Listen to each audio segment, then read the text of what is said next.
Ni Adan ang kanyang asawa. At ito'y nanganak sa isa pang lalaki.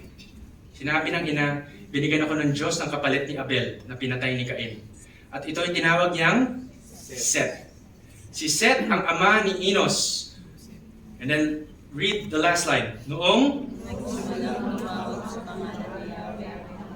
Yahweh, ang mga taong kanilang So itong si Seth daw, at ang kanyang mga descendants, started calling on the name of the Lord, started proclaiming the Lord sa kanilang buhay.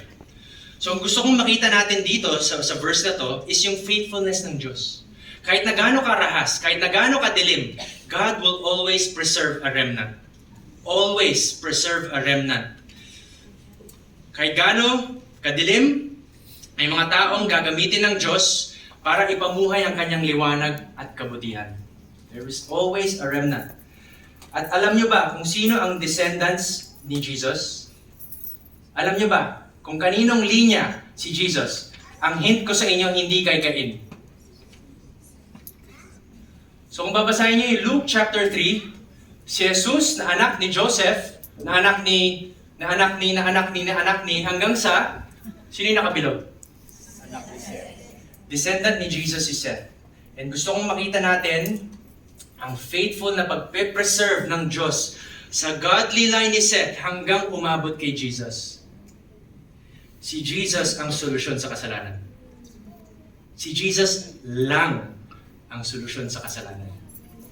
Sa kanyang kamatayan, binayaran niya ang ating kasalanan. Sa kanyang muling pagkabuhay, tinuruan niya tayo kung paano mamuhay, kung paano maging tao. When you walk with the Lord, He will teach you kung paano maging tao, kung paano maging human being. At dumating si Jesus, hindi lang para mamatay sa kasalanan, kundi para baliktarin, i-reverse ulit ang binaliktad ng kasalanan. Para ituwid ang relationships natin sa Diyos, sa creation, sa sarili at sa kapwa. Now, as we close, balikan natin si Lamech na apo ni Cain, as I call in the worship team. Tignan nyo to. Sinabi ni Lamech na anak ng anak ni Cain. Sinabi ni Lamech sa dalawa niyang asawa, Ada at Sila, mga asawa ko, pakinggan niyo ako. Ano sabi niya? Pinatay ko ang isang binatilyo dahil sinaktan niya ako. Ilan taon ang binatilyo?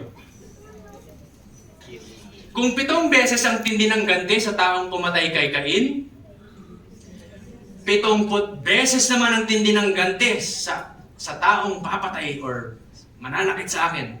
So, ang ginagawa ni Lamech dito, kaya siya naka open close quotation, Lamech was singing praises for killing someone. Okay? He was singing praises for killing someone. So, tignan nyo itong progression ng kasalanan, ha? Si Adam and Eve, nagkasala at nag-guilty. Nagtago. Pero, of course, sinisi ang Diyos at sinisi si Eva. Adam and Eve. Si Cain, nagkasala, walang pagsisisi, manhid ang konsensya. Si Cain. Pagdating kay Lamech, which is the 7th generation mula kay Adam, imbis na mahiya at itago ang nagawang kasalanan, anong ginawa niya? Pinagyabang pa. Pinagyabang niya na pumatay siya ng tao at hindi lang basta tao. Pumatay siya ng bata. Pumatay siya ng bata. Hindi siguro ganito kabata, pero bata ang pinatay niya. So itong naka-highlight, tingnan niyo itong naka-highlight doon sa dulo. Ha? Pinagyayabang ni Lamech na kung ang Diyos 7 times maghihigante. By the way, sinabi pala ng Diyos yun na ako ang maghihigante sa papatay kay Cain. Kasi ang heart ng Diyos, ayaw niyang lumaganap ang violence. Kaya ang sinasabi ng Diyos, huwag kayong maghihigante, ako ang maghihigante. Kasi nga ayaw niyang lumaganap. Pero tignan niyo to. Si Lamech, siya mismo ang maghihigante. And generation after generation, naging nakagawian na, naging normal na ang karahasan. Okay, naging normal na. Pero tignan niyo to. Matthew chapter 18. Lumapit si Pedro, si Apostol Pedro kay Jesus. At nagtanong, Panginoon, ilang beses ko bang patatawarin ang kapatid ko na laging nagkakasala sa akin? 7 beses po ba? And iniisip ni Apostol Pedro, Generous na siya for forgiving 7 times. Sumagot si Jesus, hindi lang 7 beses, 7 times, kundi, 77. anong napansin nyo? 77. Jesus was correcting that practice. We are to forgive 77 times.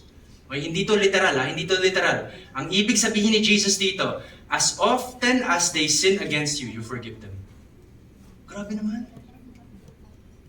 Now, hindi ibig sabihin, okay, forgive is, hayaan mo lang saktan ka, patuloy kang saktan, at gawin kang doormat. Hindi yun ang ibig sabihin ng forgiveness. Okay, hindi yun ganun. Wala na po akong oras, again, pag-usapan to, pero if you are in that situation, again, please approach me or our leaders. So again, dumating si Jesus dito, hindi lang para patawarin tayo sa ating mga kasalanan. Hindi lang siya dumating dito to pay, to die for our sins. Dumating siya dito para baguhin, para baliktarin itong ugali ng paghihigante at karahasan. Para mabalik tayo sa original na plan ng Diyos sa Garden of Eden. Ngayon nyo lang ba naririnig to?